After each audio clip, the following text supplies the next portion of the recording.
Olá pessoal, eu vou comentar agora a redação da Ruth Diniz, lá de São Paulo, também sobre o tema número 1, tema geral, né, que foi aquela redação do CESP, TRT 2008, Rio de Janeiro. Bem, ele pede para redigir um texto dissertativo. Antes de mais nada, nós temos que atentar para o seguinte detalhe. Texto dissertativo, por excelência, é aquele em que você vai expor uma ideia, né, você vai falar sobre um tema geral e defender essa ideia utilizando argumentos, tá ok? Agora, repare que nessa redação aqui em especial, ele apenas disse, redija um texto dissertativo.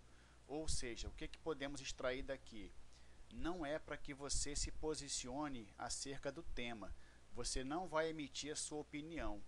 Quando a banca quer que você se posicione, quer que você opine, que você diga o que você acha, ela em geral vai dizer o seguinte: posicione-se acerca do seguinte tema. Aí sim é para você defender com argumentos a sua opinião, o seu ponto de vista pessoal. Do jeito que está aqui, não é para emitir a opinião, é tão somente para que você faça uma dissertação de forma impessoal, tá ok? Então eu não vou ler aqui os temas de novo e nem vou ler os aspectos, mas só quero lembrar o seguinte, na redação que eu comentei da Larissa, lá do Piauí, repare que eu falei o seguinte, Larissa, geralmente o pessoal coloca, né, assim, para treinar em casa, eles colocam esses aspectos, um em cada parágrafo, e a partir deles eles vão dissertando, vão escrevendo. Agora, eu não quis dizer com isso que é para você começar a frase exatamente com o aspecto. Exemplo, aqui ó, o nepotismo como negação do espírito. Não, não é isso. Você coloca o aspecto e vai desenvolvendo a ideia, tentando tirar alguma palavra-chave. Porque o maior erro que o concurseiro pode cometer é justamente aquele em que ele não consegue colocar no parágrafo a ideia principal do aspecto. Ou seja, é a famosa fuga ao tema. O examinador vai ler uma centena de redações, para ele vai ser algo muito chato, então nós temos que tentar ser bem explícitos, bem diretos, bem sucintos, e eu confesso que eu tenho dificuldade em ser sucinto, eu gosto de ser analítico, então ele quer ver no parágrafo exatamente alguma coisa que faça lembrar os aspectos que foram sugeridos pela banca examinadora, não necessariamente a frase inteira, mas a ideia principal. Exemplo aqui, ó, a Constituição Federal e a defesa do ideal de cidadania. Você tem que tirar aqui alguma palavra, seja a Constituição, a cidadania, a defesa do cidadão, alguma coisa que faça lembrar a ideia principal desse aspecto aqui. Aí sim, ele não vai achar que você fugiu ao tema, tá ok? Então vamos à redação da Ruth. Ruth, você colocou esse arquivo aqui no formato PDF, e aí a letrinha está menor, por mais que eu dê um zoom aqui, não vai ficar um vídeo legal. O que eu fiz? Eu transferi tudo para o Word e aumentei a letra, tá ok? Então vamos lá. Repara que você decidiu colocar aqui ó, um título, e você colocou exatamente o tema. Estado democrático de direito e a igualdade de todos perante a lei. Isso aqui vai ser um erro fatal, não faça isso. Eu sei que foi apenas um exercício caseiro, você treinou a redação, mas você colocou exatamente aqui, ó, o Estado democrático de direito e a igualdade de todos perante a lei. Você usou isso como seu título, não faça isso. Você pode sim usar um título, porque ele não fez nenhuma vedação, mas coloque um título diferente do que está escrito no tema principal, tá ok? Então vamos lá, eu vou dar uma lida aqui para vocês. Em um breve retrospecto, tivemos em nossa evolução histórica diversas constituições, ora promulgadas, ora outorgadas, nos trazendo conquistas de direito em alguns momentos, perda de direitos em outros. Excelente introdução, estou admirado, muito feliz por essa introdução aqui, muito legal mesmo. Continuando, segundo parágrafo. A Constituição Federal de 88 foi uma Constituição centrada na busca de um estado do bem-estar social. Muito bem. Explicitando nos seus princípios, direitos e garantias fundamentais, o ideal de uma sociedade. Tá ok. Uma sociedade democrática onde todos os cidadãos, e aí eu preciso fazer um comentário aqui rapidinho, onde todos os cidadãos, cuidado com o uso de todos os e somente o todos sozinho. Quando você fala todos cidadãos, isso quer dizer qualquer cidadão, qualquer um.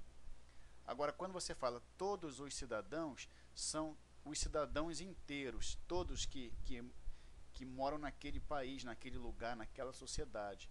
Então, todo cidadão, qualquer cidadão. Todos os cidadãos seriam os cidadãos na sua totalidade, tá ok? Então vamos lá, uma sociedade democrática onde seria todos os cidadãos possam partilhar do poder indiretamente através, cuidado com esse uso de através, observando algumas correções de redação lá no ponto do concurso, alguns comentários sobre redação, evite usar a palavra através, prefira escrever por meio de, tá? Através significa através do espelho, através da janela, olhar através da porta, mas prefira utilizar por meio de. Então vamos lá, uma sociedade democrática onde todos os cidadãos possam partilhar do poder indiretamente por meio de seus representantes eleitos ou atuação direta por meio das ferramentas permitidas pela Constituição. Muito bem. Para alcançarmos uma sociedade democrática em sua plenitude, precisamos do ideal fundamental de uma democracia, a igualdade. Muito bem, você não está fugindo ao tema, sem precisar copiar na íntegra o aspecto. Porém, a igualdade formal, onde todos recebem exatamente o mesmo quinhão, sem levar em conta as particularidades individuais, não é desejada. A igualdade almejada é a que trata os iguais como iguais e os desiguais como desiguais na medida das suas desigualdades. Essa frase é clássica, não sei se vale a pena você utilizar um chavão do direito, tá? Aí depois nós temos que, num exercício de análise das correções de redação, ver como é que a ESAF se orienta em relação a isso, né? Assim, de você usar chavões, de a gente usar expressões do direito, expressões em latim também, tá? Mas tratar iguais como iguais, desiguais como desiguais, na minha opinião sincera, já se tornou uma expressão um pouco desgastada. Aí no caso eu não sei se valeria a pena buscar um sinônimo, buscar alguma coisa parecida para evitar os chavões, tá? Eu não sei como é que a ESAF ela se posiciona em relação a isso. Mas como foi um exercício, primeira redação, tá tudo indo bem. Vamos lá. Entretanto, apesar do ideal traçado e almejado pela sociedade, estamos expostos a algumas mazelas. Aí você cita, como o nepotismo, que vem aviltar e afrontar. Eu não sei o que quer dizer aviltar, mas eu sei o que quer dizer afrontar. Se eles forem sinônimos, use só um deles, tá ok? Evite a redundância, caso sejam sinônimos. Aviltar e afrontar princípios expressos e implícitos do nosso ordenamento. Aí você citou como pessoalidade, eficiência, moralidade, entre outros. Cuidado com esse uso de entre outros. Se você não citou, então tudo bem. Se você citou apenas 3, princípios expressos e implícitos do ordenamento, 2 pontos. Pessoalidade, eficiência. Eu já li comentários a respeito de redações em que bota, por exemplo, entre outros, entre outras coisas, e que o examinador não gosta de ler esse entre outros. Passa a ideia de que você só lembrou esse, queria falar um montão, mas como não lembrou, escreveu entre outros. Então, vamos evitar isso.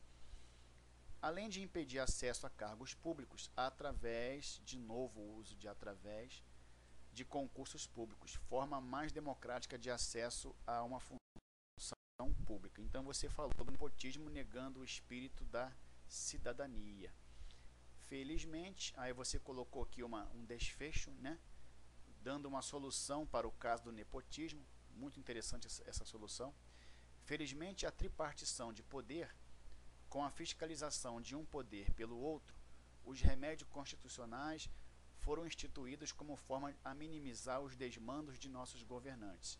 Uma observação, repare aqui comigo, felizmente, a tripartição de poder, aí você botou um aposto, esse aposto pode ser separado por vírgulas, não use travessão, tá ok? Use travessão só em diálogos. Então, separa por vírgula o aposto, que é uma explicação do que é tripartição de poder, né? Felizmente, a tripartição de poder, vírgula, com a fiscalização, não tem que ter esse com aqui, pode botar somente, felizmente, a tripartição de poder, vírgula, a fiscalização de um poder pelo outro, vírgula, e os remédios constitucionais. Eu senti falta de um e aqui, porque esses remédios constitucionais não fazem parte da tripartição de poder, mas do modo como você botou aqui, parece que é uma continuação, mas isso aqui já é outra coisa. Então, quer dizer, felizmente a tripartição de poder e os remédios constitucionais foram instituídos como forma a minimizar os desmandos de nossos governos. Como forma a minimizar. Eu preferiria utilizar como forma de minimizar os desmandos, tá ok? Aí você faz o desfecho. Buscar sua efetiva utilização de quê? Da tripartição do poder e dos remédios constitucionais. É exercício de direitos garantidos, pela nossa Constituição e forma de vivermos em um Estado democrático de fato. Ruth, eu achei a sua redação muito legal, muito interessante. Certamente que você marcaria muitos pontos e passaria à frente de muita gente. Então são pequenos detalhes que eu comentei que você poderia melhorar. Eu espero que você tenha aproveitado os comentários. Caso você não tenha concordado com alguma coisa, manda um e-mail para mim. Mas de um modo geral você está indo muito bem nesse tema geral, tá ok? Um abraço e até a próxima.